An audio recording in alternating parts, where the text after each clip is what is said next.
Vamos a continuar con la serie La soberanía de Dios. El tema de hoy es el número 7, se titula Su soberanía en la oración. Su soberanía en la oración. Primera de Juan 5:14 dice: y esta es la confianza que tenemos en Él, que si pedimos alguna cosa conforme a su voluntad, Él nos oye. Si pedimos alguna cosa conforme a su voluntad, Él nos oye.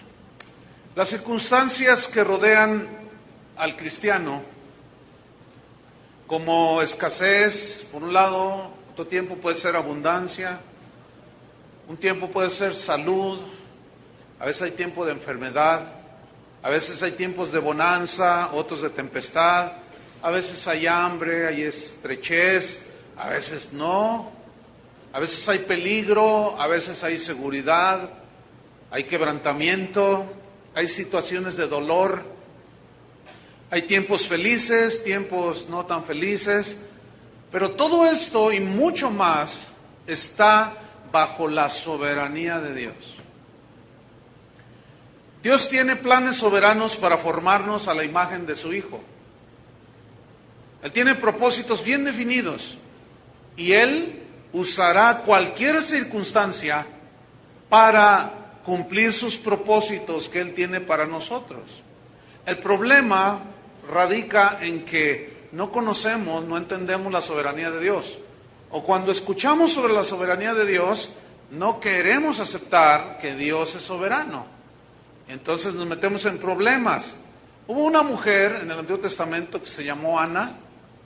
Esta mujer era estéril y ella anhelaba tener un bebé. Esto es un deseo normal. Y ella hizo una petición a Dios que le concediera un bebé. Pero antes de que ella hiciera esta petición, ella hizo una confesión de la soberanía de Dios. En 1 de Samuel, no necesita buscarlo, en el capítulo 2, versículos 6 y 7, Ana está orando y dice así: el Señor es el que da la vida y el Señor es el que toma la vida, el que quita la vida. El Señor es el que empobrece y el Señor es el que enriquece. El Señor es el que humilla y a otro lo levanta. Entonces, esta mujer tenía un conocimiento de la soberanía de Dios que usted y yo necesitamos tener. Pregunta: ¿podrá mi oración cambiar los propósitos de Dios para mi formación, madurez y crecimiento? Bueno, antes de responderle, déjeme decirle algo. Una cosa son los propósitos de Dios y otra cosa son las circunstancias que rodean nuestra vida. Los propósitos de Dios son lo que Dios ha establecido hacer con nosotros. Y Él ha establecido la manera de hacerlo. Él tiene metas para nosotros. Y las circunstancias es lo que rodea todo aquello que nos lleve a cumplir los propósitos de Dios.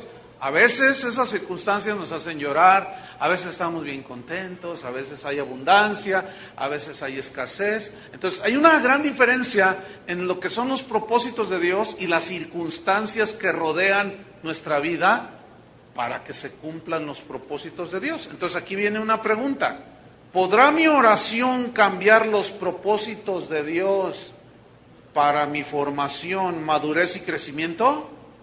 La respuesta es no. No. Pero ahora viene otra pregunta: ¿podrá mi oración cambiar algunas circunstancias que vienen a mi vida, las cuales Dios usa para purificar mi fe, formarme a la imagen de Jesús? ¿Sí o no? Sí. Sin embargo, los propósitos, esos seguirán adelante.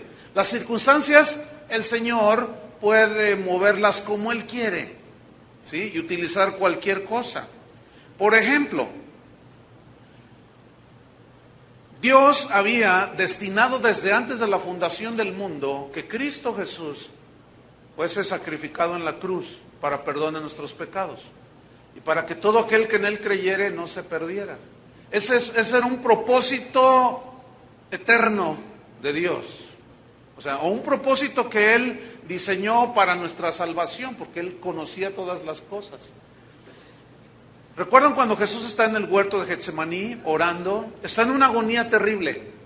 Entonces hay un momento en el cual Jesús ora de esta manera y dice: Padre, si es posible, pasa de mí esta copa, pero no se haga mi voluntad, sino la tuya. Es decir, la voluntad del Cristo humano, del Jesús humano, tenía que alinearse a los propósitos de Dios. A sufrir a nadie le gusta. Y Él estaba en ese momento sufriendo. Pero como Él conocía la voluntad de su Padre, se sometió a la voluntad del Padre. Y aunque Cristo hubiera orado y hubiera dicho: Señor, ¿no hay un plan B? O algo así, el Padre le hubiera respondido: no. Entonces, ahí había un propósito muy definido de parte de Dios. Entonces, Dios, aunque oremos, no puede cambiar los propósitos que Él tiene para nosotros. Pero las circunstancias es así. Volvamos a Ana, la que reconoció la soberanía de Dios. Vamos a 1 de Samuel, capítulo 1, versículo 17. Ella entra al templo a orar, y está allí el sacerdote, que era un ministro medio fuera de onda. Estaba desconectado de la comunión con Dios. Era un hombre que no cumplía su ministerio, y ve que Ana entra al templo y está orando, y la mira y dice: esta está borracha, dice. Entonces la mujer le dice: no estoy borracha, le dice, no estoy ebria. Lo que pasa es que estoy derramando mi corazón delante de Dios porque quiero un hijo, y vengo a su casa a pedirle un hijo. Ahora vamos a ver qué le respondió Dios. 1 de Samuel, capítulo 1, versículo, ¿qué dije? 17. Elí respondió a Ana y le dijo: ve en paz, y el Dios de Israel te otorgue la petición que le has hecho. Te otorgue la petición que le has hecho. Todo mundo deseamos lo mejor para todos, ¿no? Bien. Y ella le dijo: halle tu sierva gracia delante de tus ojos. Y se fue la mujer por su camino y comió, y no estuvo más triste. Levantándose de mañana, adoraron delante de Jehová y volvieron y fueron a su casa en Ramá. Y Elcana, su marido, se llegó a Ana, su mujer, y Jehová se acordó de ella. Fíjate, y le responde la oración. Versículo 20. Aconteció que al cumplirse el tiempo, después de haber concebido Ana, Dios hizo el milagro, fíjese. Dio a luz un hijo y le puso por nombre Samuel, diciendo: por cuanto lo pedí a Jehová. Ahora,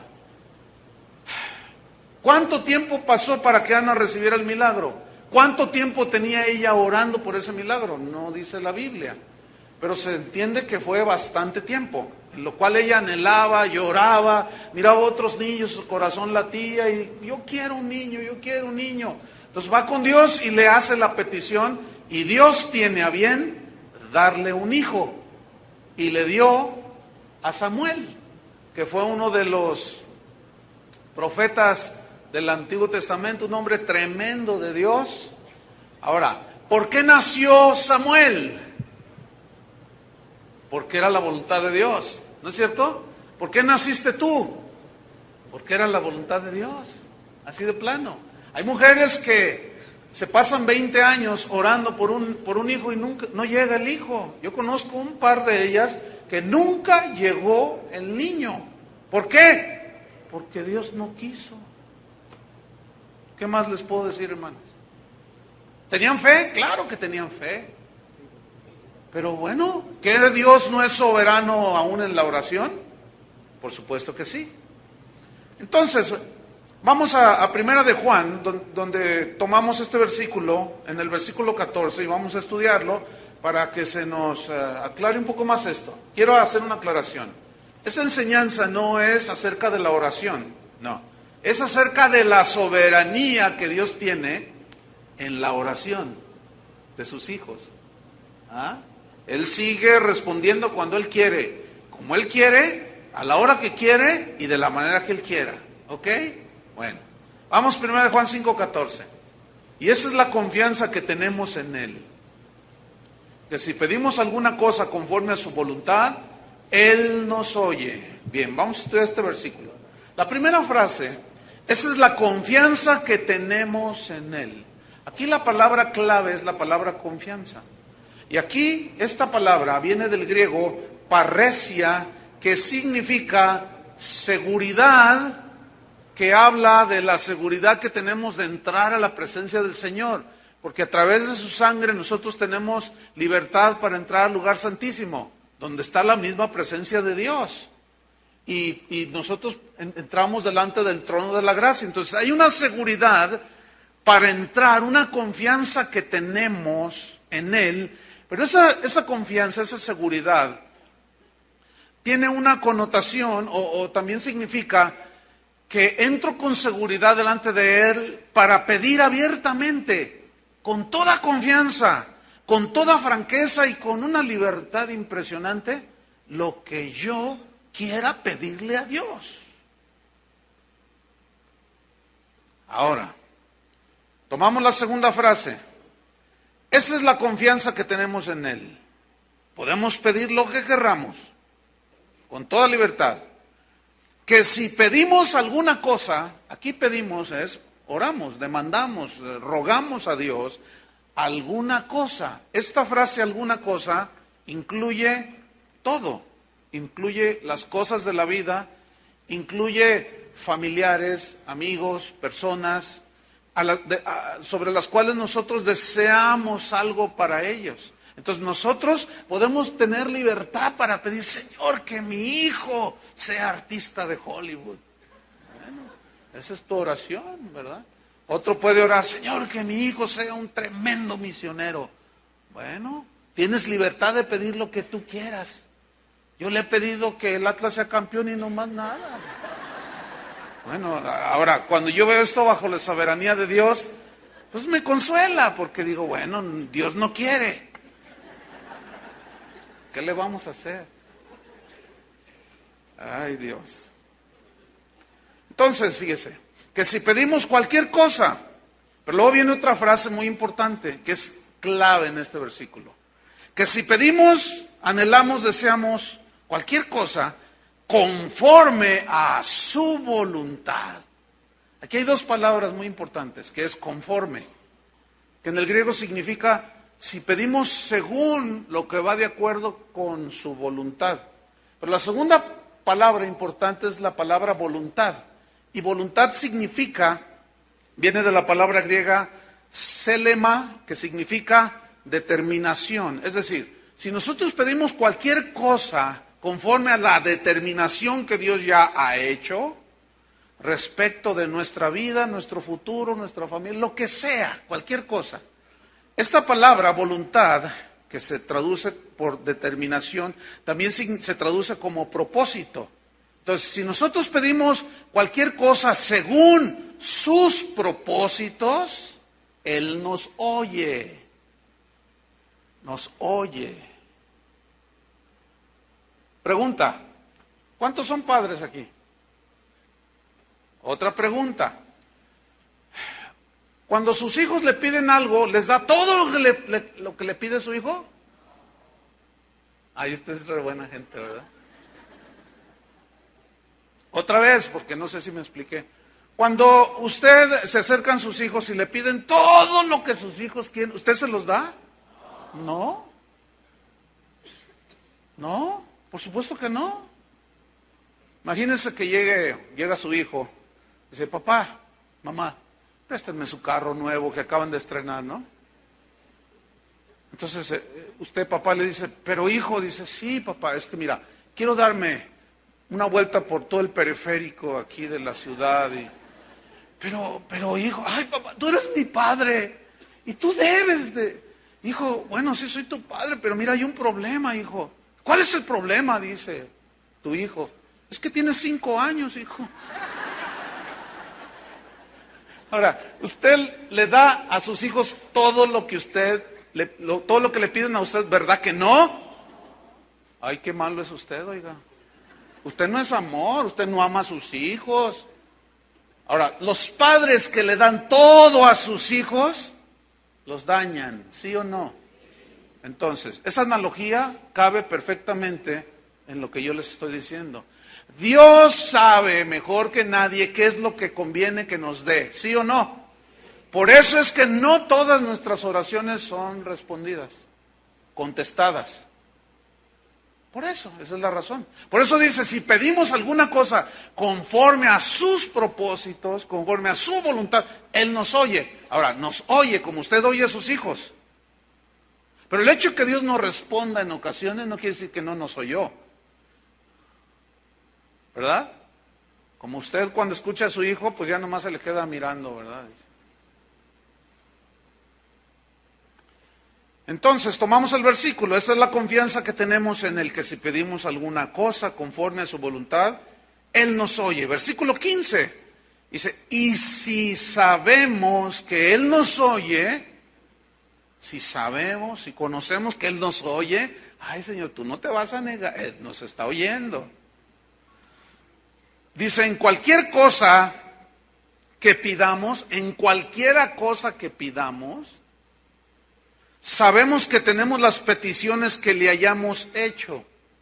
Ahora, este versículo 15 debe de interpretarse a la luz del versículo 14. Tenemos las peticiones que le hayamos hecho si éstas son y están en su voluntad, en sus propósitos. Ahí es donde muchos cristianos, al no conocer la soberanía de Dios, se frustran.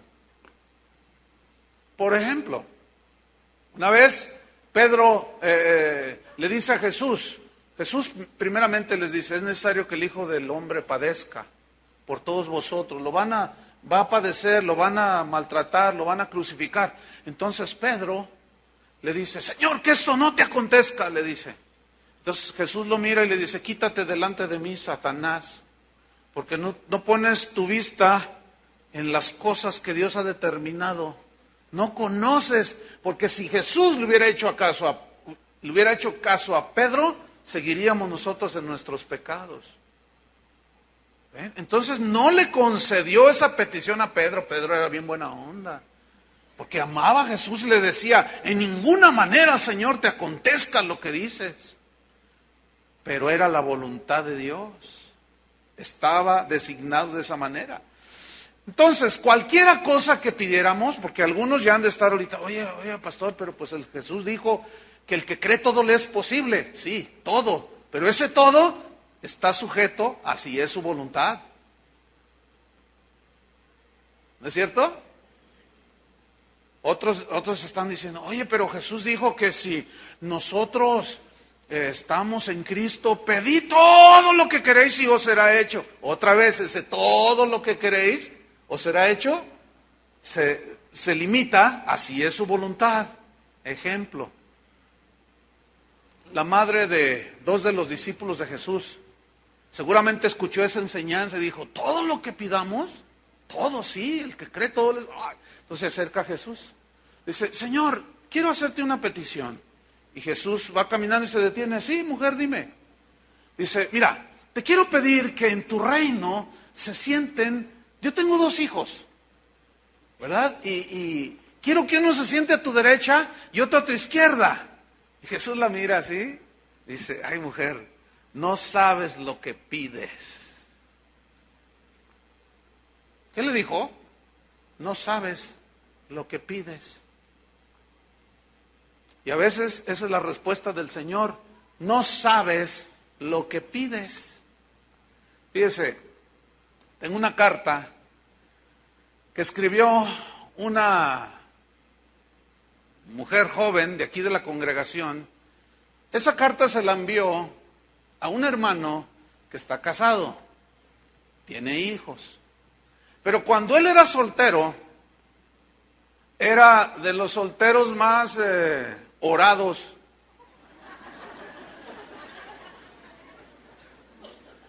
De casa de oración. Había como 300 hermanitas que decían que Dios les había dicho que ese iba a ser su marido. 299 cenaron muchos tacos. Solamente es para una. Se casó con una. Entonces una de esas 299 le mandó una carta que yo tengo allí. Y la carta decía así: hermano, yo sé y estoy confiando que Dios me habló claramente cuando me dijo que tú ibas a ser mi marido. Sé que ahora estás casado, dice, pero no me importa, yo seguiré orando. Porque Dios me dio la promesa que tú ibas a ser mi marido. Esa hermanita está...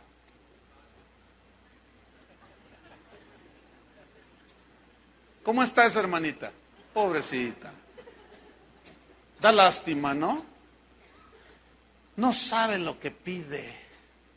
Ella está pidiendo, dice. No sabe lo que pide. ¿Se imaginan a Dios contestándole esa oración? O sea, pues, ¿qué clase de Dios tendríamos, no?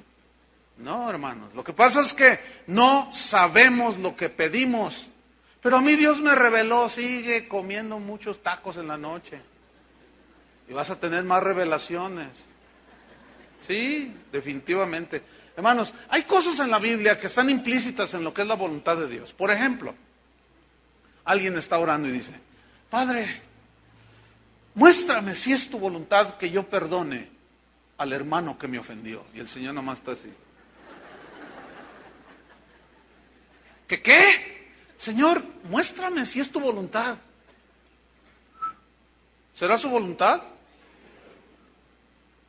O sea, hay cosas que ya están, ya vienen en el paquete. Imagínate un marido orando: Señor, dime, muéstrame si es tu voluntad, pues que yo siga manteniendo a mi familia.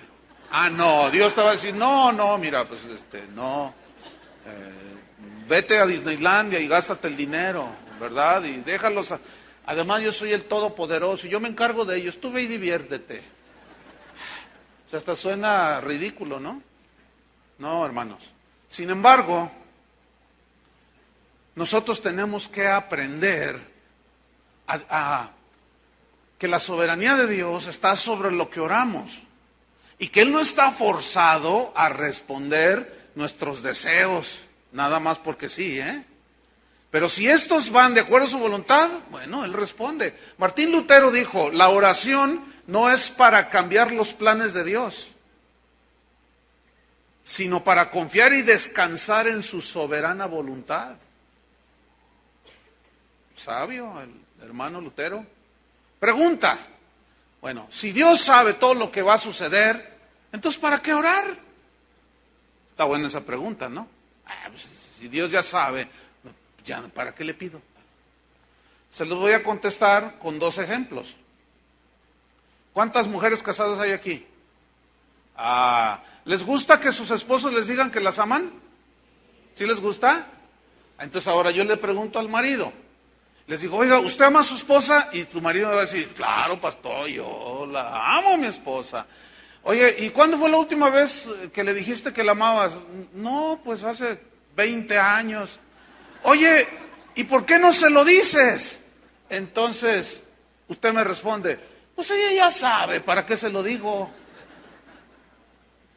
Bueno, ella ya sabe, pero a ella le gusta y quiere y necesita que usted le diga que la ama. ¿Entendió la analogía? Ahí va otro ejemplo. Usted se está preparando para su examen final en la universidad.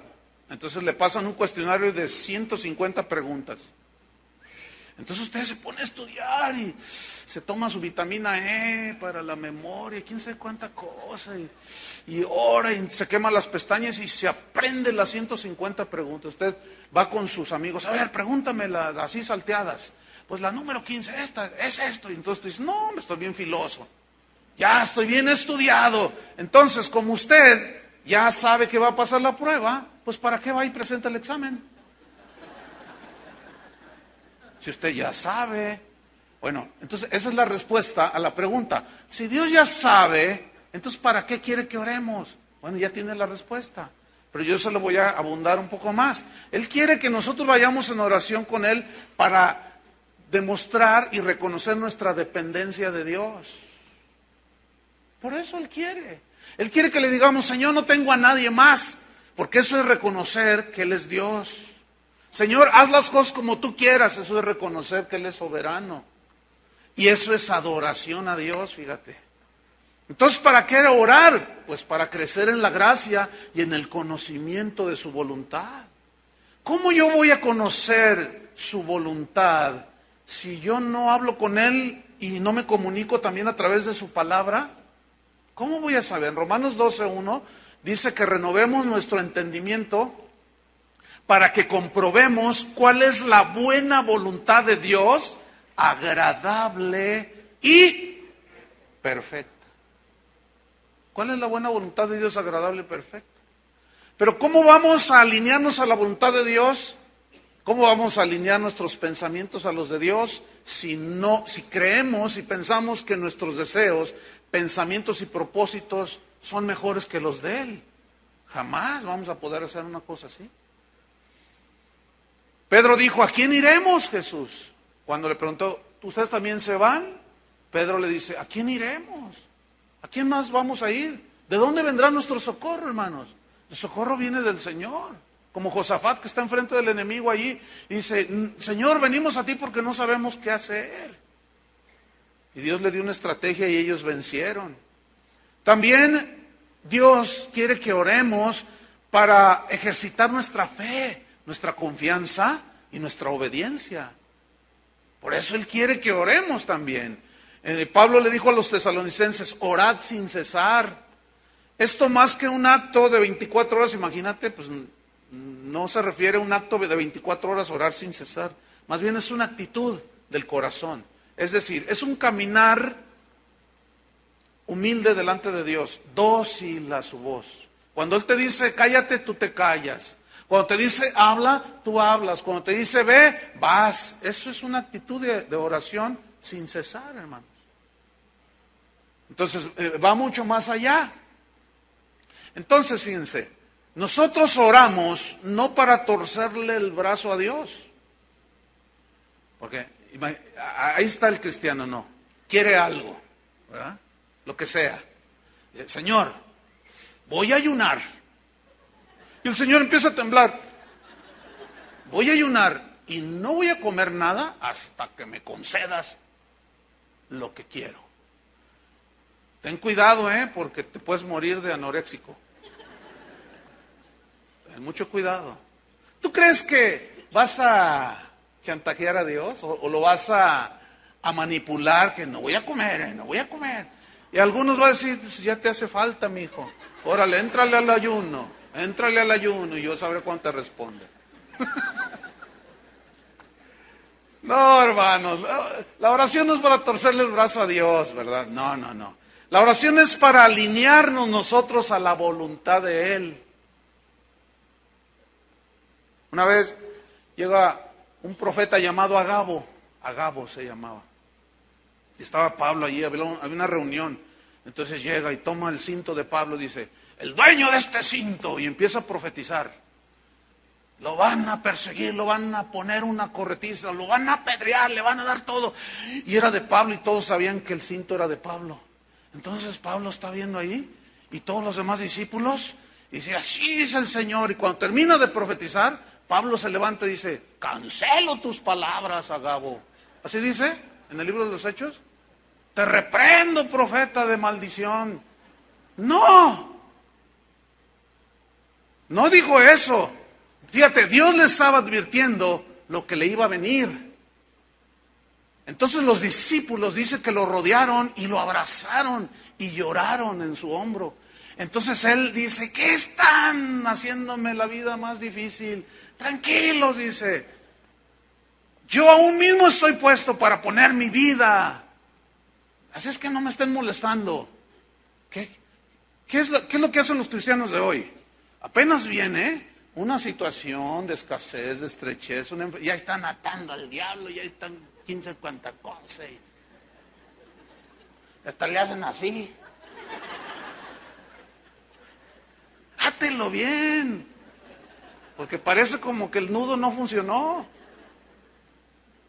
Y Pablo dice, no, yo estoy puesto aún para poner mi vida. Qué diferentes estos, ¿no? Entonces nosotros oramos para conocer la voluntad de Dios y aceptarla. Cuando calla, calle, hermano. Cuando responde, dele gracias. Cuando no responda a Dios, dele gracias.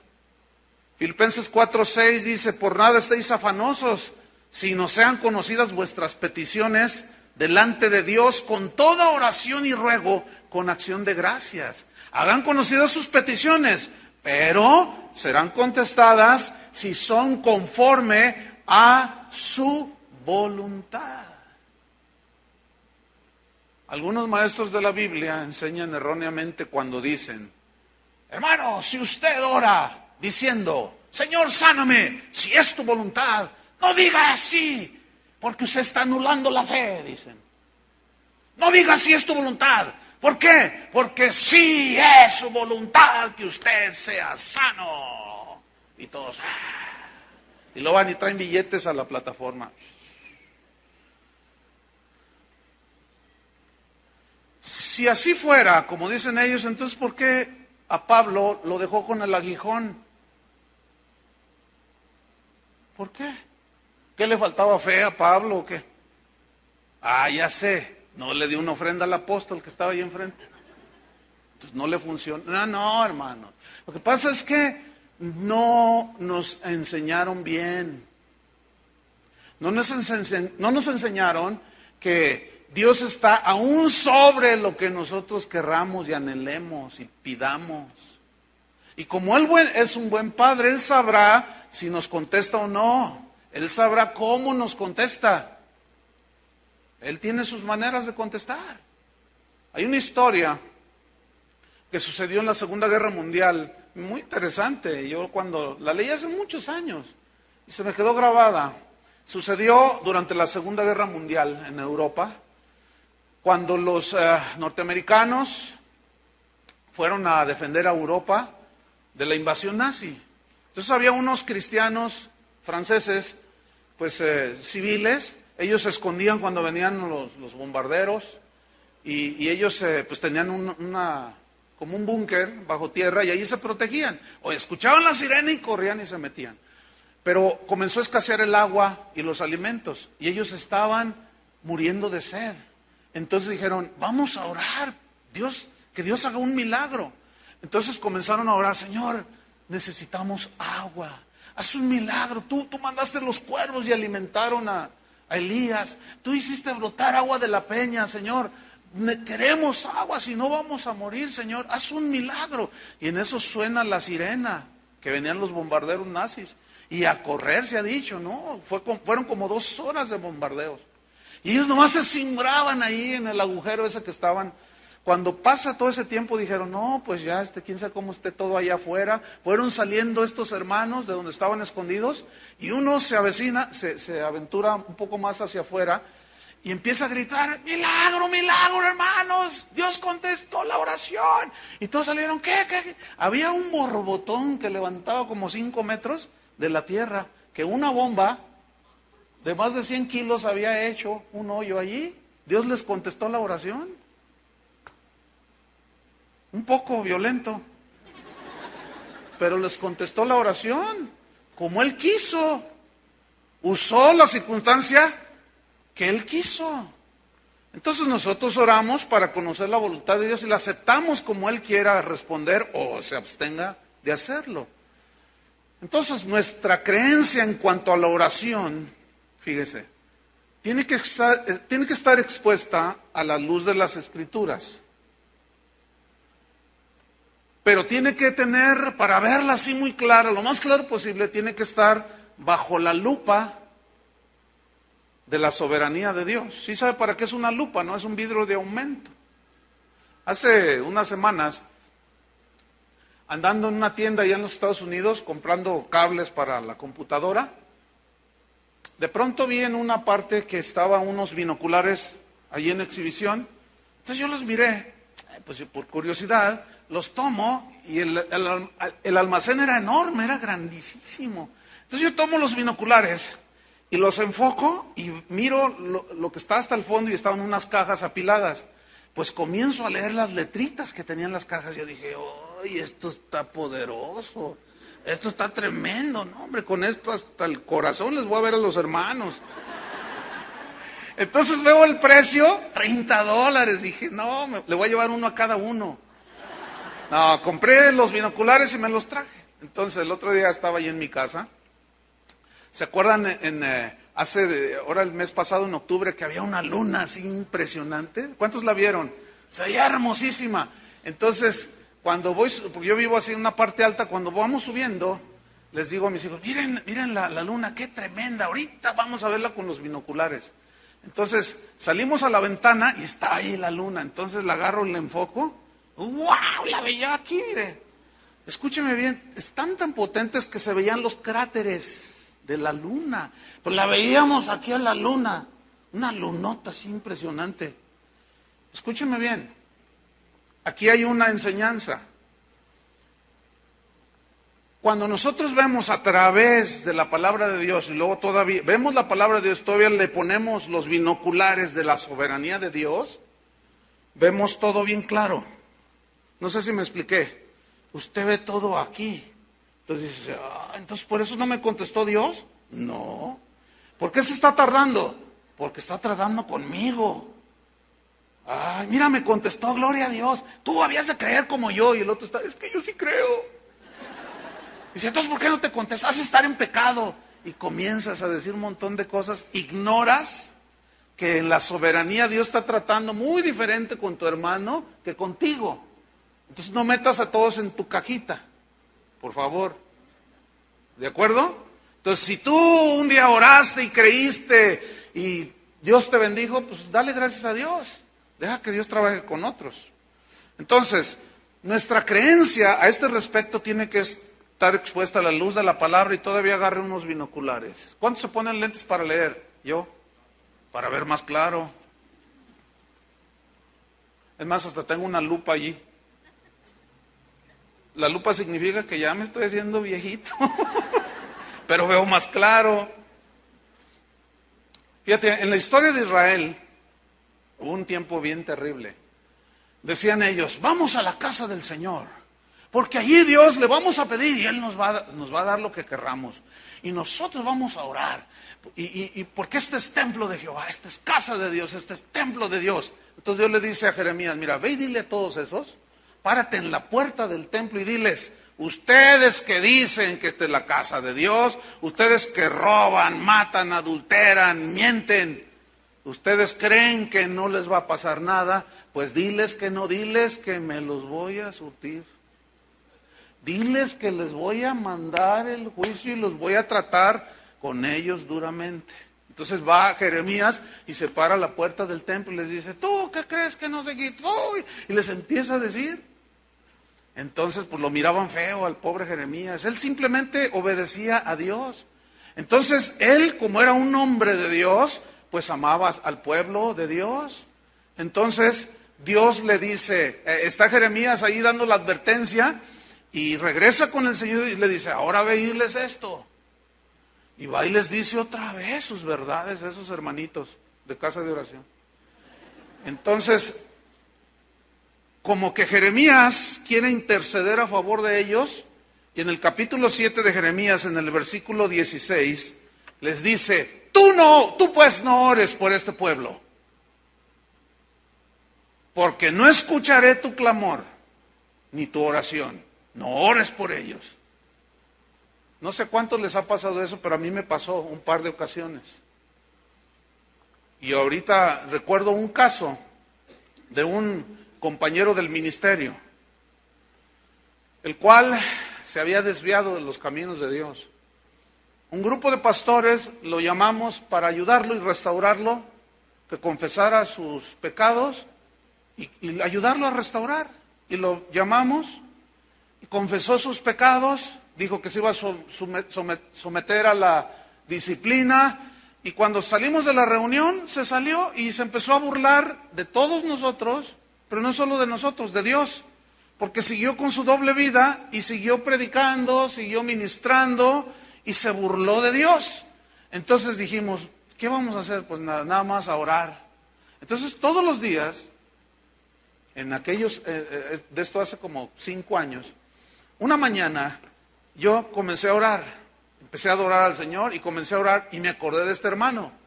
Entonces yo dije, Señor, te pido, y oí su voz que me dijo, no ores por él. Mi primera reacción fue, vete, Satanás. Lo que más necesita este hermano es la oración a su favor, que Dios lo ayude. Es el diablo, vete, diablo. Cancelo tus palabras. Te ato. Y me contesta el Señor y me dice, no, soy yo. Soy yo. Entonces yo le dije, Señor, si eres tú, demuéstrame en la palabra de Dios. Yo estaba todo turbado. Y me dice, lee Jeremías 7:16, así como se los estoy diciendo. Yo tenía mi Biblia así a la mano y abro Jeremías 7:16. Tú pues no ores por este pueblo porque no te oiré. ¿Por qué Dios le dijo a Jeremías, no ores porque no te oiré? Porque les he amonestado una vez, otra vez, 3 veces, 4, y no me han hecho caso. Se han rebelado y se han burlado. No oren más por él. Dejé de orar por él. Después, estando en ese mismo momento, el Señor me lleva a otra escritura, cuando Jesús les dice a sus discípulos, no le echéis las perlas a los cerdos, no sea que los pisoteen. ¿Qué significa eso? Las perlas ahí es el Evangelio, es la palabra. Y habla de que si tú vas y le compartes a alguien, siempre se burla, siempre se burla, siempre se burla. Y tú estás ahí, no, que mira, que jaja, tu cristianito. Tu pastor, le va al Atlas. Que quién sabe qué. No, y empiezan a burlarse. No, y ese que está ahí en la alabanza. Y que no, y se burlan. Ay, sí, levantan las manitas. Y tú no te burles. No le eches las perlas a los puercos. Ya no les digas nada. Ya, cálmate, déjalos. ¿Es bíblico o no? Pero esto no va con el concepto que tenemos del Dios de amor. Escuche, Dios es un Dios de amor, pero nunca va a ir en contra de la verdad que Él estableció. ¿No es cierto?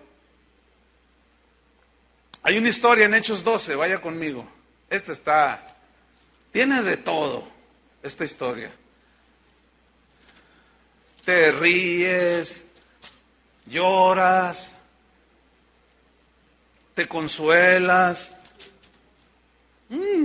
Van a ver, Hechos 12, versículo 5. Resulta que a Pedro lo meten a la cárcel. ¿Por qué crees? Porque hizo un concierto y no cobró. No se crean. No. Fue por andar predicando la palabra de Dios y lo metieron a la cárcel. Entonces fíjate ahí en Hechos 12, versículo 5. Así que Pedro estaba custodiado en la cárcel. Lo metieron a la cárcel, estaba custodiado. Pero la iglesia hacía sin cesar oración a Dios por él. Ahora yo quiero que hagan en su imaginación, en su mente, un cuadro. Están ahí los discípulos, los hermanos, la iglesia, y luego metieron a la cárcel a Pedro. ¿Cómo? Sí, lo metieron a la cárcel. Pastor, y empezaron a decirle ahí a los demás apóstoles, metieron a la cárcel. Pues vamos a orar por él. Y empezaron a orar por él. Señor, fortalécelo. Señor, es un milagro. No permitas que esos tremendos de Herodes se burlen de tu palabra y que no escarnezcan a Pablo, Señor. Señor, necesitamos a Pedro todavía aquí entre nosotros. Dije Pablo, ¿verdad? Necesitamos a Pedro aquí entre nosotros. Empezaron a orar, a interceder. Señor, haz un milagro, haz lo que quieras, Señor.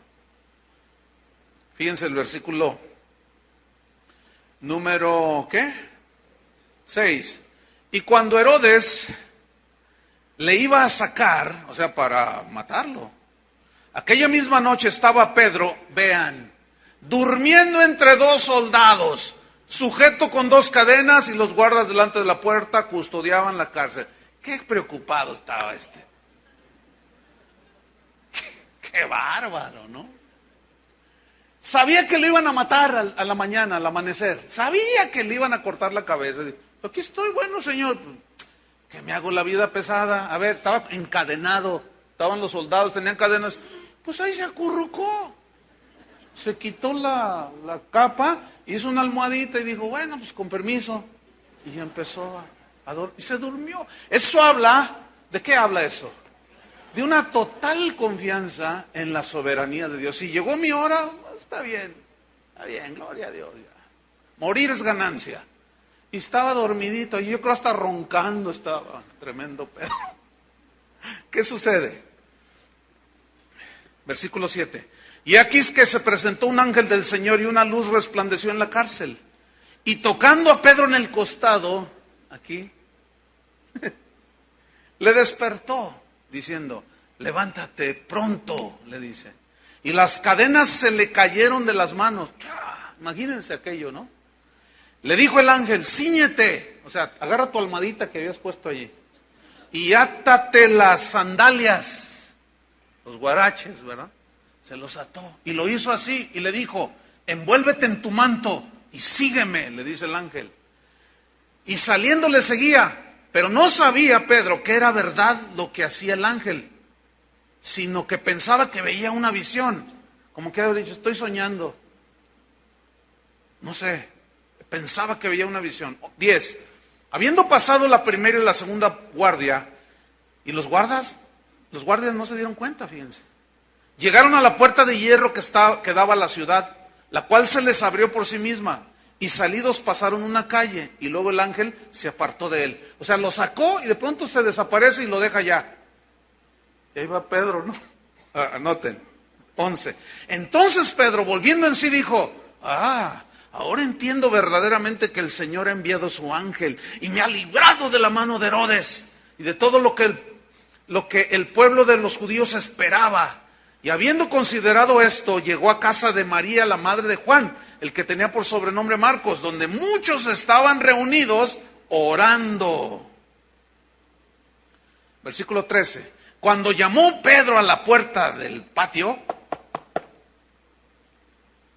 salió a escuchar una muchacha llamada Rode, la cual cuando reconoció la voz de Pedro, de gozo no abrió la puerta, sino corriendo adentro, dio la nueva de que Pedro está allí en la puerta.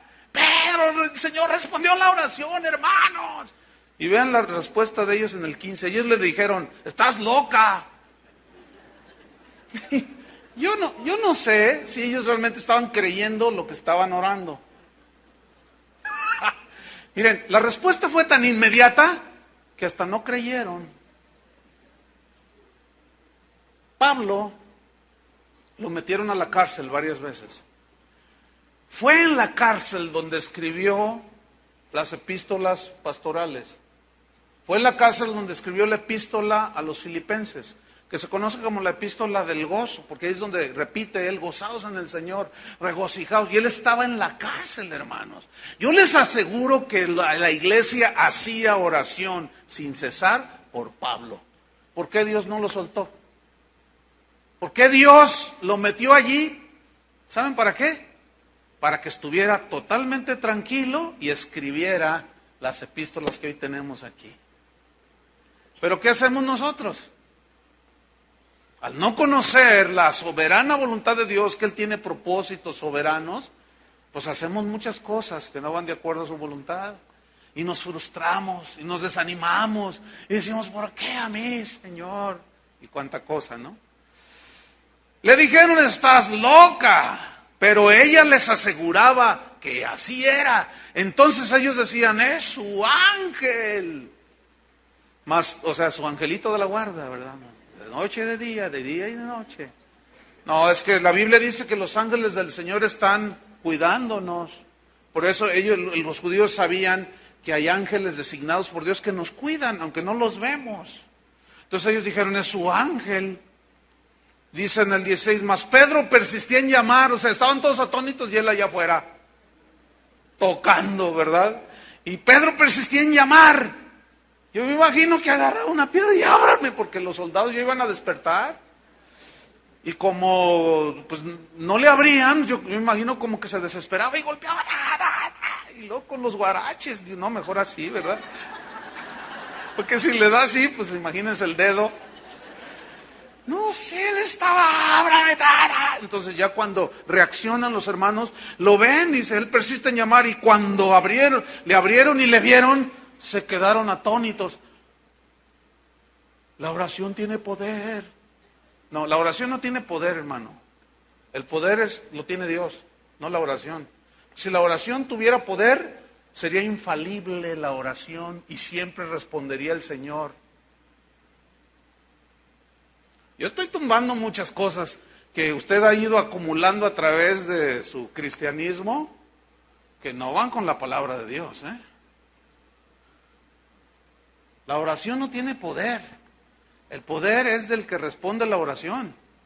Porque entonces la oración de Pablo no tenía poder cuando le dijo, Señor, te ruego que me quites este aguijón. Uy, qué oración tan más debilucha. Pues no se lo quitó. Entonces, ¿quién es el que tiene poder? ¿La oración o el Dios que responde a la oración? Hay que ubicar las cosas entonces. Porque a veces no sabemos lo que pedimos. ¿Tiene poder la oración? No. Algunos le hacen.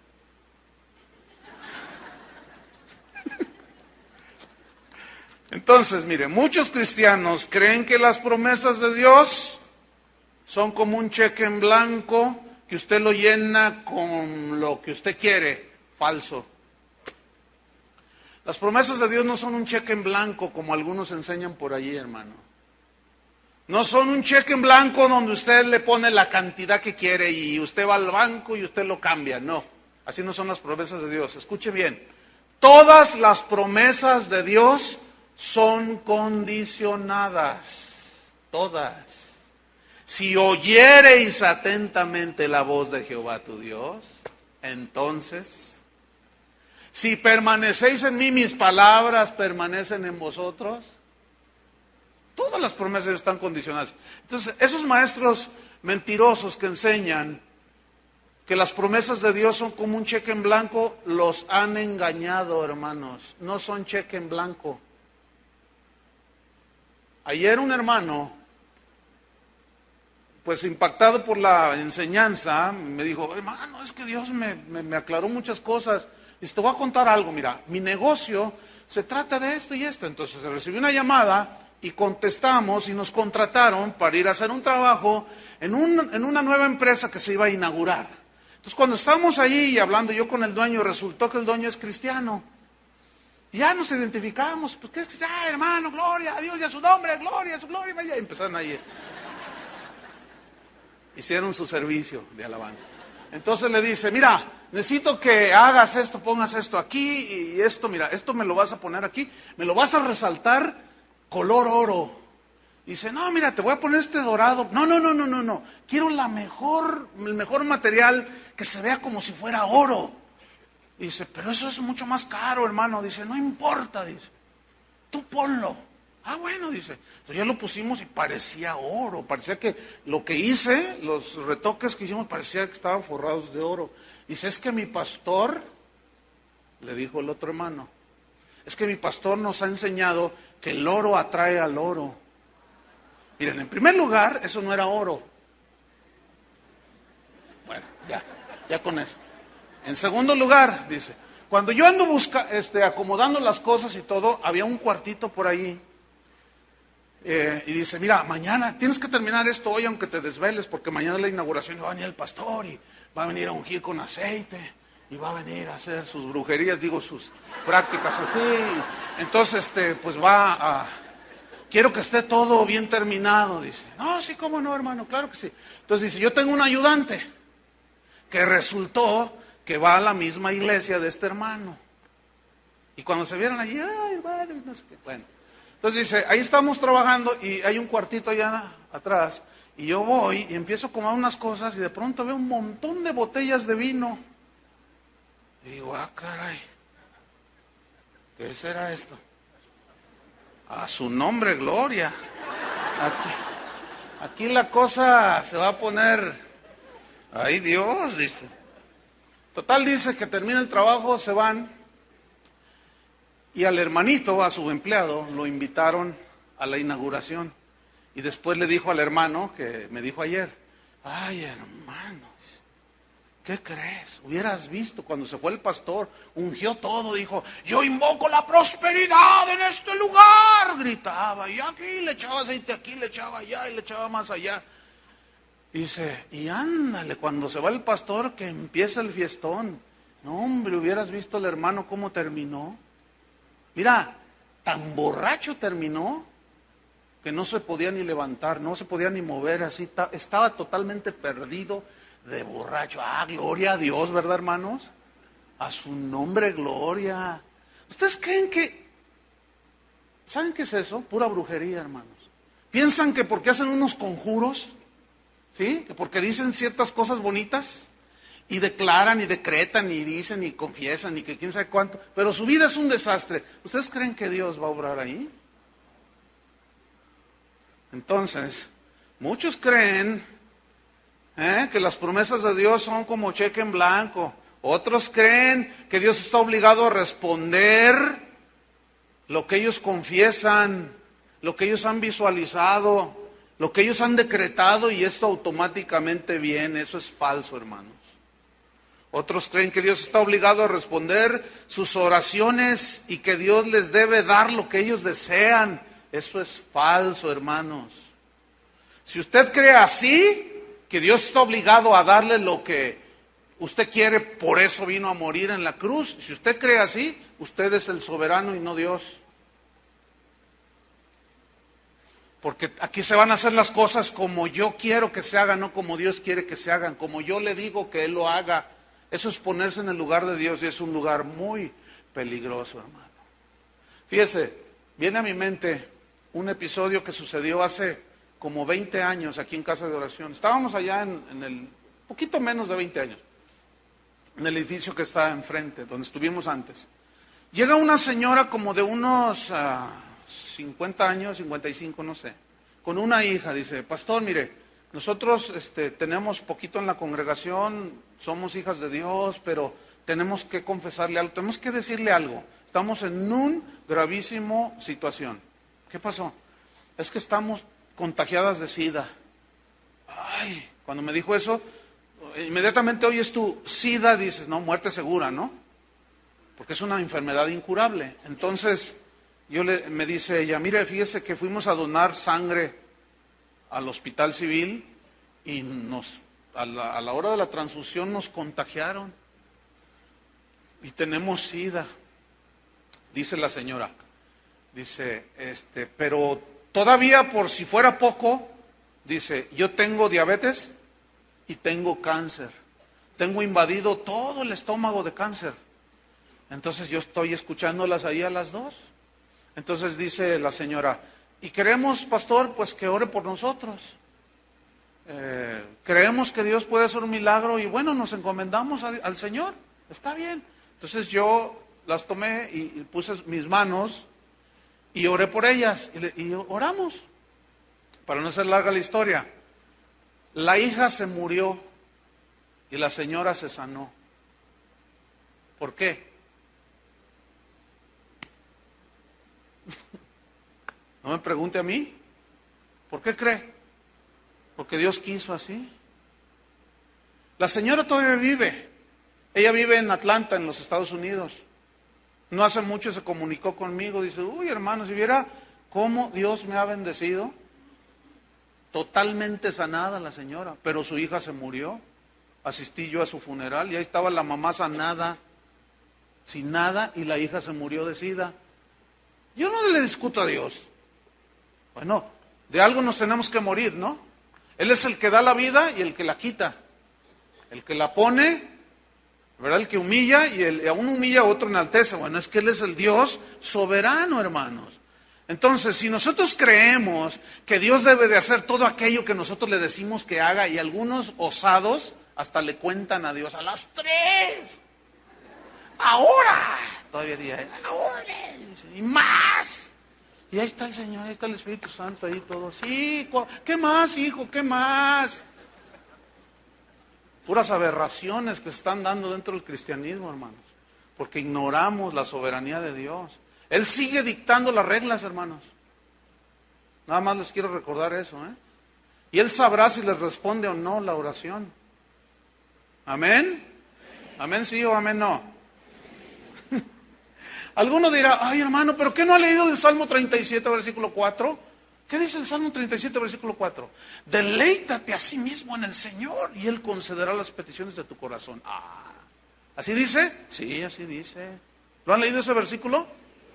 Deleite. Ahora, ¿qué es deleitarse? Bueno, les aseguro que la mayoría asumen que deleitarse es esto. Mira, tú puedes andar con doble vida, puedes hacer tranzas, lo que sea, pero, ay, mañana es domingo, y entonces yo quiero que mi negocio prospere, yo quiero que Dios me... Entonces yo voy a ir a la casa del Señor y me voy a deleitar. Entonces llegas aquí y empiezas a deleitarte. Levantas tus manitas y te empiezas a deleitar. Entonces tú dices, no, yo me deleito en el Señor y Él concede las peticiones de mi corazón. ¿Verdad que la mayoría piensa que deleitarse es eso? Venir y deleitarse, así, ¡ay, qué lindo, qué bonito! Siento, ¡ay, casi me levanto del piso! ¡Cuántas sensaciones hermosas tengo! ¡Oh, me deleité en el Señor! Entonces Él conoce la petición de mi corazón y yo me estoy deleitando. ¿Será eso? Los voy a desengañar que no. La palabra deleitarse ahí es una palabra griega, hebrea, A-N-A-G, anag, que significa ser maleable. ¿Qué es ser maleable? ¿Qué es la maleabilidad? La maleabilidad es una cualidad que tiene el metal como el oro, es la docilidad para ser manejado, es la facilidad que tiene el joyero para trabajar el oro y hacer lo que quiera con el oro. La estatua del Ángel de la Independencia en la Ciudad de México no es de oro macizo, tiene una cubierta nada más de oro, porque el oro es maleable, y la Biblia habla del oro comparándola con nuestra fe, purificándola mucho más preciosa que el oro. Entonces, ¿qué se entiende por deleitarse? Deleitarse aquí es alguien que es fácil, moldeable. Es alguien que es fácil de convencer cuál es la voluntad de Dios. Alguien que es fácil persuadirlo por Dios cuál es la voluntad de Dios. Eso es deleitarse en el Señor. Fíjense nada más. Porque usted está ahí en la presencia de Dios y el Señor te dice, mira, vas a hacer esto. Y usted le dice, sí, Señor, sí, lo voy a hacer. Entonces usted se está deleitando. Entonces no es eso, quítese de su cabecita eso de, vamos a deleitarnos en el Señor. Y a mover sus manitas y echar uno que otro brinquito. El brinquito pentecostés, ¿verdad? Que nomás le hacemos así. Pero por allá afuera como diablos, ¿verdad? No, hermano, no.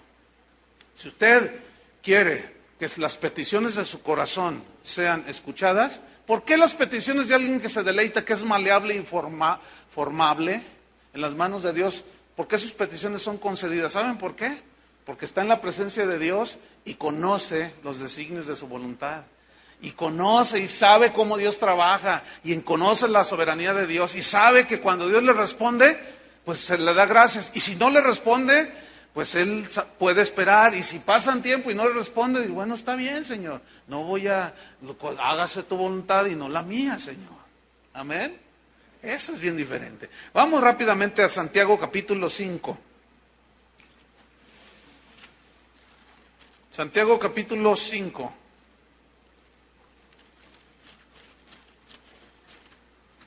En el versículo número 13. Dice, ¿está alguno entre vosotros afligido? ¿Qué dice?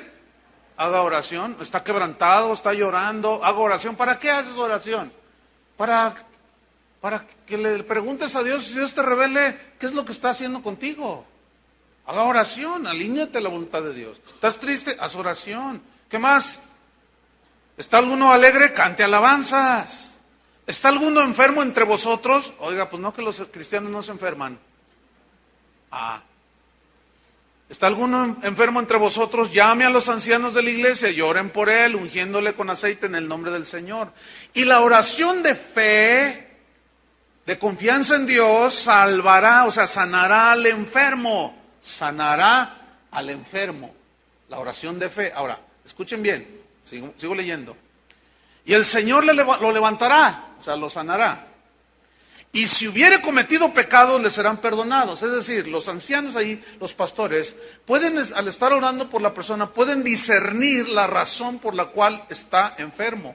Puede ser por prueba de fe, puede ser por desobediencia, puede ser a causa de pecado, puede ser por diferentes razones. Y si es por pecado, dice aquí que si hubiere cometido pecados, ¿qué? Le serán perdonados.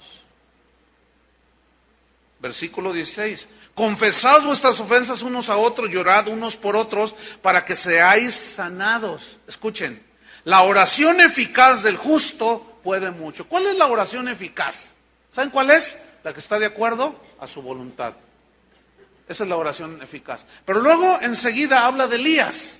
Dice, Elías era un hombre sujeto a las pasiones como nosotros, y él oró.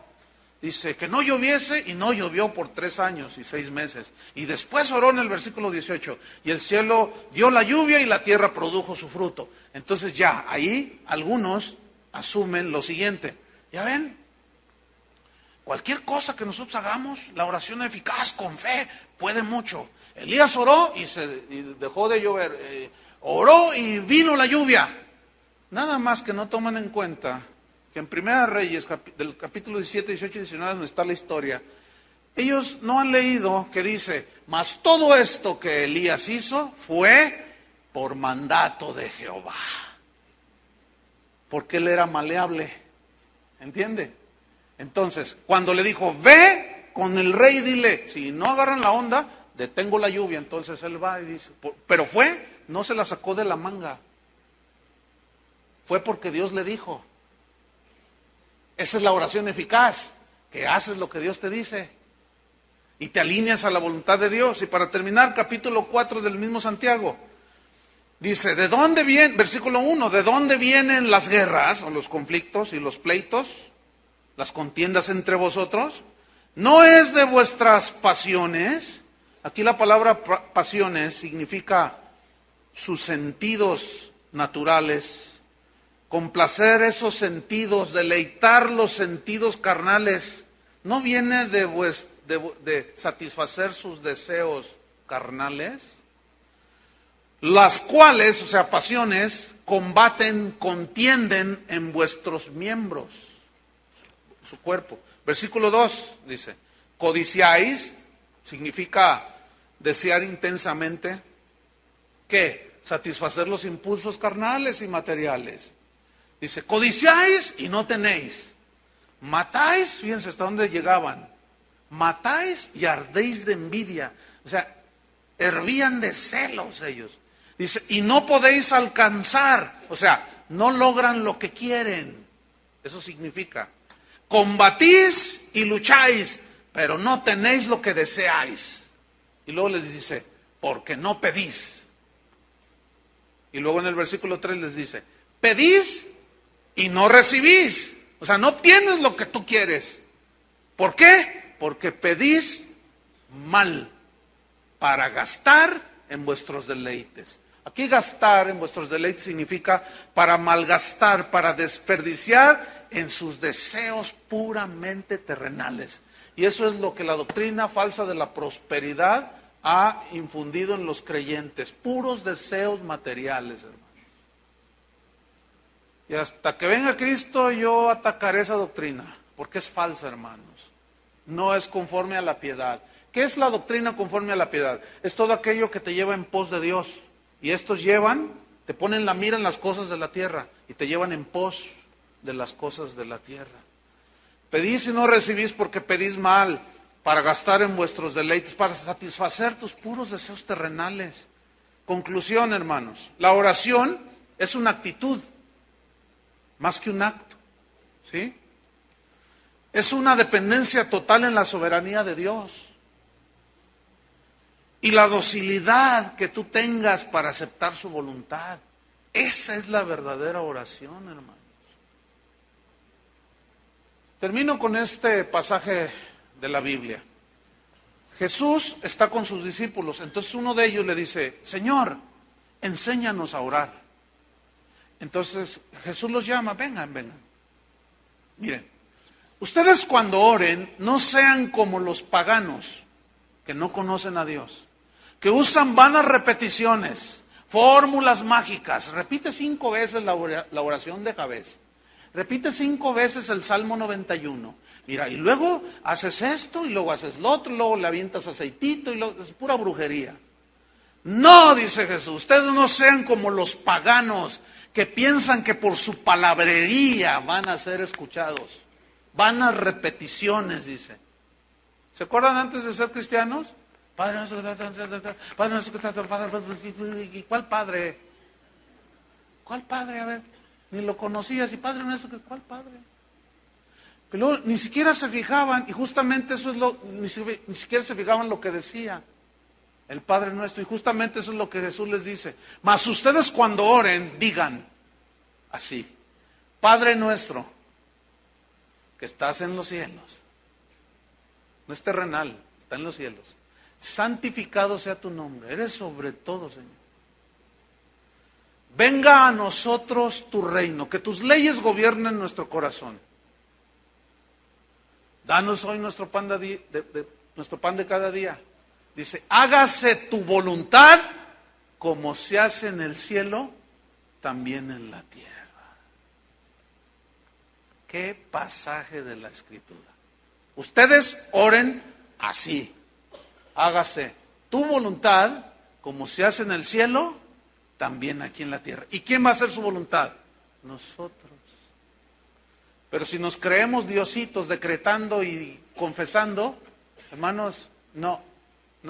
Él sigue siendo soberano aún sobre lo que nosotros oramos. Él puede responder nuestra oración, sí, pero cuando Él quiera. Puede no responder porque no quiere. La manera como Él quiera. Nosotros vamos a hacer su voluntad. Amén. Porque conocemos un poco más sobre la soberanía de Dios en la oración. Pónganse de pie. Cierra tus ojos un momento. Si quieres puedes levantar tus manos como tú gustes. Pero tal vez sean algunas preguntas que tú tenías se han respondido. Cierra tus ojos. Tal vez ahora tú estás diciendo, ahora entiendo. Entonces, no es la voluntad de Dios aquello con lo que yo... Bueno, estás entendiendo un poquito más, ¿sí? Ahora, esto no significa, hermanos, que nosotros no vamos a orar. No, sí. Pero Jesús dijo, cuando oren, digan, hágase tu voluntad. Entonces, Señor, muéstrame cuál es tu voluntad. Debo decirles que su voluntad está expresada en las Escrituras. Pero hay detalles como ciertas maneras de hacer la voluntad de Dios que no están allí, pero que están ahí. Por ejemplo, perdonar. Eso ya está ahí implícito. Esa es voluntad de Dios. Pero ¿cómo quiere que tú lo hagas? A lo mejor quiere que vayas ahorita con tu papá, con tu mamá, con el que tienes el conflicto que por tantos años no te has hablado con tu familiar. A lo mejor te dice, mira, ve tú y tu esposa. A lo mejor te dice, ve tú solo. Esos son los detalles que no están en la Biblia. Pero sí está que tú perdones.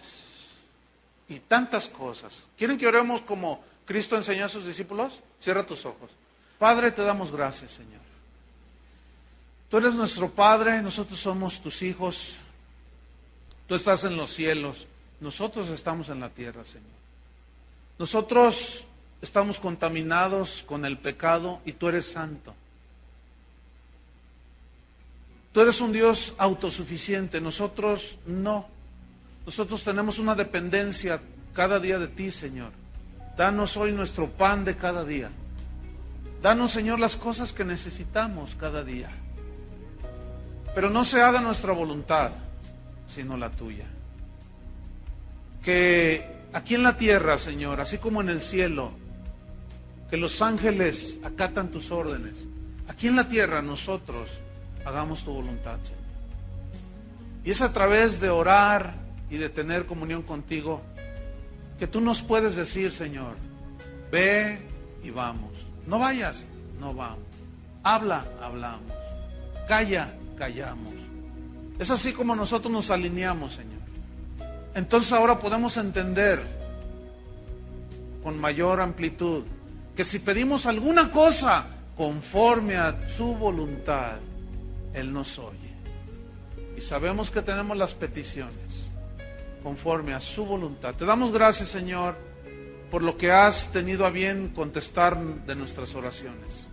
Pero también te damos gracias, Señor, porque hay otras que no han sido contestadas. Hay otras que la respuesta viene en camino, otras que definitivamente no serán contestadas. De cualquier manera, Señor, te damos gracias. Gracias porque estamos conociendo al Dios soberano, que gobierna, que pone, quita reyes, que enaltece, que empobrece, que humilla, que levanta, que da la vida y toma la vida. Señor, revélate cada día más en nuestras vidas. En el nombre de Jesús te damos toda la gloria y la honra, Padre. Amén. Que Dios los bendiga, hermanos.